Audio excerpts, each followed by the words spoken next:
Bonjour, mesdames, messieurs les journalistes. Je ne saurais commencer mon intervention sans parler de nos deux camarades sous mandat de dépôt aujourd'hui au niveau de la prison de Rebeuss, à savoir Massata Samb et Mamadou Niang. Deux camarades qui ont été victimes de l'incurie d'un soi-disant président de l'Assemblée nationale qui a tout fait sauf dire la vérité. Par l'incompétence et l'incurie de cet épouvantail, aujourd'hui, nos deux camarades sont encore en prison. S'il s'était considéré comme président de l'Assemblée nationale,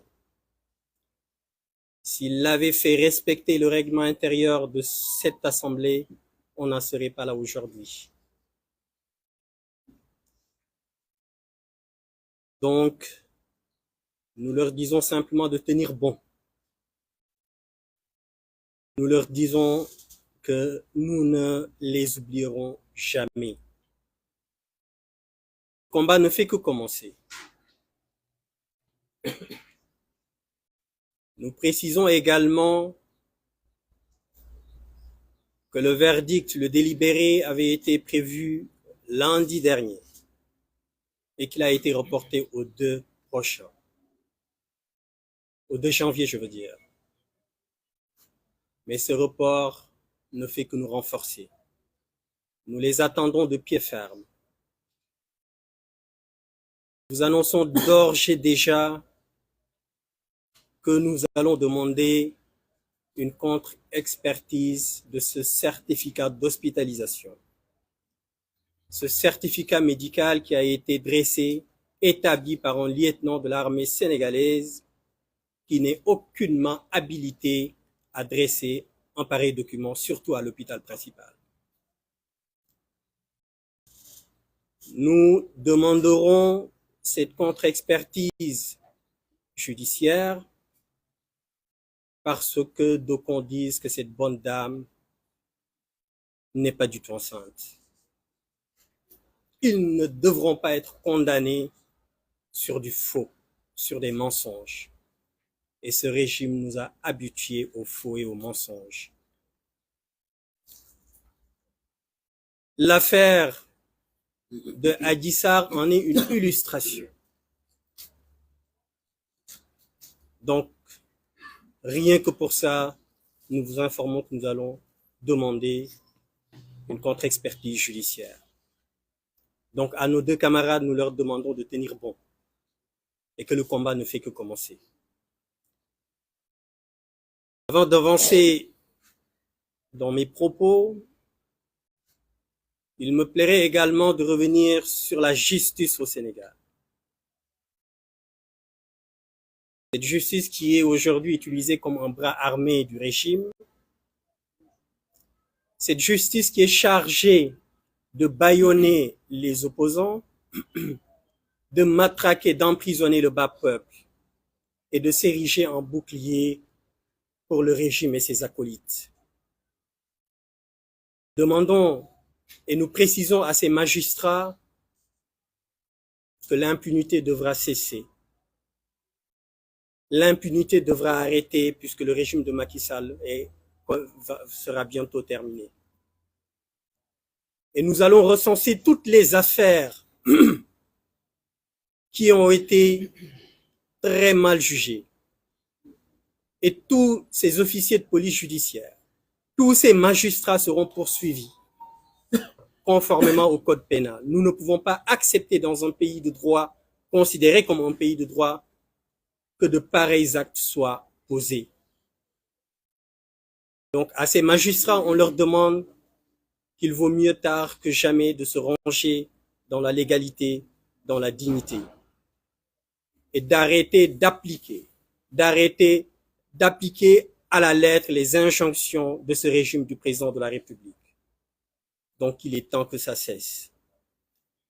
C'est avec beaucoup d'amertume, beaucoup un pincement au cœur que je m'exprime sur ce qui est appelé aujourd'hui le rapport de la honte, ce rapport du cours des comptes, de la Cour des comptes. 1000 milliards ont été mis sur la table, comme l'a rappelé tout à l'heure mes prédécesseurs, pour lutter simplement contre la mort, pour sauver des Sénégalais, pour leur permettre de vivre, pour leur permettre de rester auprès de leurs enfants, pour leur permettre de rester auprès de leur famille. Et pendant ce temps, ces 1000 milliards qui étaient destinés à lutter contre la mort, certains ministres sans vergogne, sans scrupules, se sont servis comme de vulgaires malfrats. Mais cela ne nous étonne pas de ce régime. Avec un président de la République qui avait juré la main sur la Constitution qu'il n'allait jamais nommer son frère par décret. Quelques mois après, s'est dédié à nommer son frère et ce dernier a fait un massacre sur les contrats des ressources naturelles de ce pays. Avec un président de la République qui, depuis son accession au suffrage suprême, fait la promotion de la corruption, de l'injustice. Comme vous avez pu le constater, ce régime est rythmé par les scandales. Long, la liste, elle est longue, comme l'autoroute Ila Touba. On ne saurait prendre le temps de lire, de vous donner la liste de tous les scandales qui ont été révélés lors de la gouvernance de Macky Sall. Aujourd'hui, c'est ce même président qui, suite au rapport de la Cour des comptes, demande à son premier ministre d'examiner avec attention les informations publiées par ce rapport. C'est ce même président qui demande à son premier ministre d'examiner avec attention les recommandations des magistrats de la Cour des comptes. Au lieu de demander tout de suite l'autosaisine du procureur de la République, il essaie de gagner du temps, comme à son habitude, pour essayer de divertir, afin que le Sénégalais puisse passer à autre chose, en ayant entre-temps allumé des contre-feux. Mais nous lui disons que ce rapport est la goutte d'eau de trop.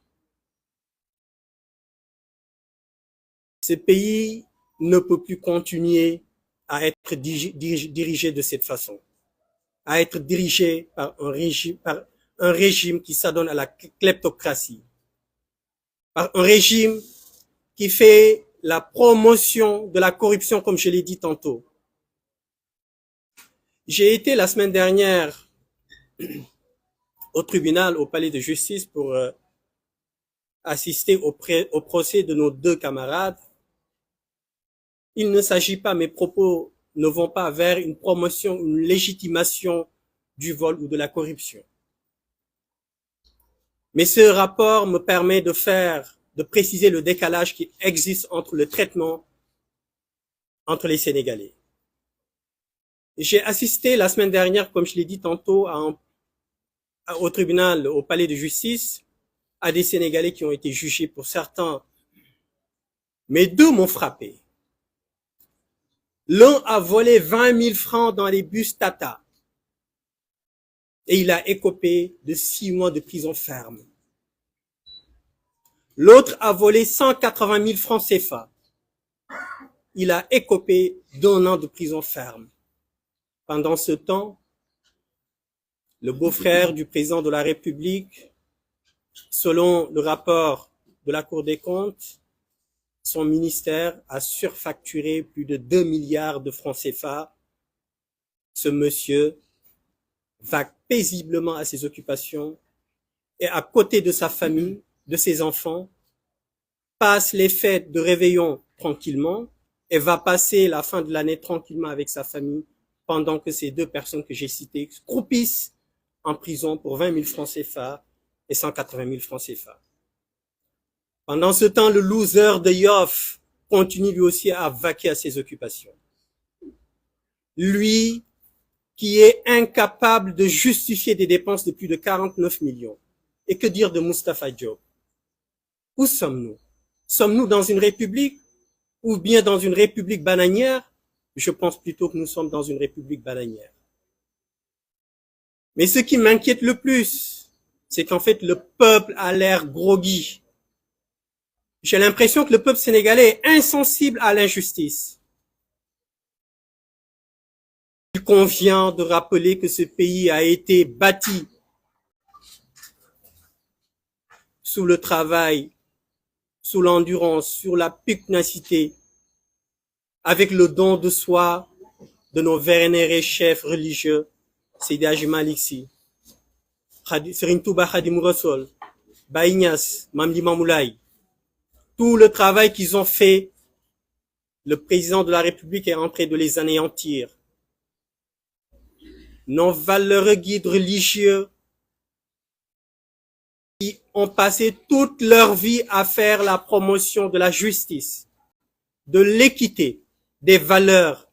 Ce travail qu'ils ont fait est en train d'être abattu par le président de la République depuis 2012. Donc il est temps que ce peuple se réveille.